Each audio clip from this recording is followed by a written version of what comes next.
কোন এলাকায় এটা কি দেখলেন? এটা হচ্ছে গোবিন্দপুর এলাকা, মেমারি বিধানসভা। গোবিন্দপুরে 2021-এ প্রচুর অত্যাচার হয়েছিল।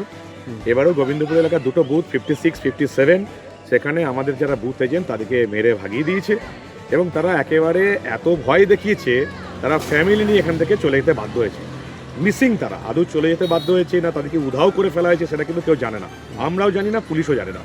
আমাদের দুজন বুথ এজেন্ট 56 এবং 57 নম্বর পুরো পরিবার সমেত নিখোঁজ। কিন্তু আমাদের তাতে অসুবিধা কিছু নেই। তৃণমূলের অত্যাচার আমরা দেখে এসেছি, মানুষ তৃণমূলের অত্যাচারের বিরুদ্ধেই ভোট দিচ্ছে এবং ইভিএমের সামনে কাউকে দাঁড়াতে দেবে না। পুরো সেন্ট্রাল ফোর্সে ভর্তি। ইভিএমের সামনে কোনো নেতা দাদাগিরি করতে পারবে না। তৃণমূল মেমারিতে হারছে, হেরে গেছে, সেই জন্য ভয়ের রাজনীতি শুরু করেছে। মেমারিতে পদ্মফুল ফুটছে।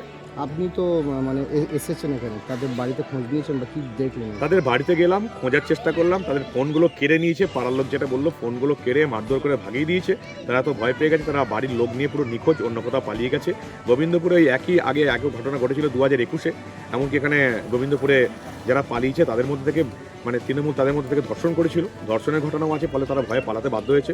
কিন্তু তাদের অসুবিধা কিছু নেই, মেমারিতে পদ্মফুল ফুটছে। ইভিএমের সামনে কোনো তৃণমূলের দুষ্কৃতী বা এজেন্টকে দাঁড়াতে দেবে না, সেন্টার ফোর্স পুরো আছে। কত নম্বর বুথের ঘটনা বললেন? 56, 57।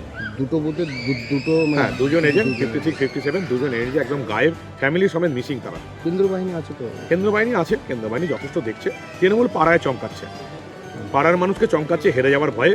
এখানে জেনে গেছে যে তৃণমূলের প্রার্থী মদের ব্যবসায় আর বালি ব্যবসায় জিতছে না, সেই জন্য পাড়ায় ঢুকে চমকাচ্ছে, কিন্তু তাদের বুথে কিছু লাভ করতে পারবে না তারা।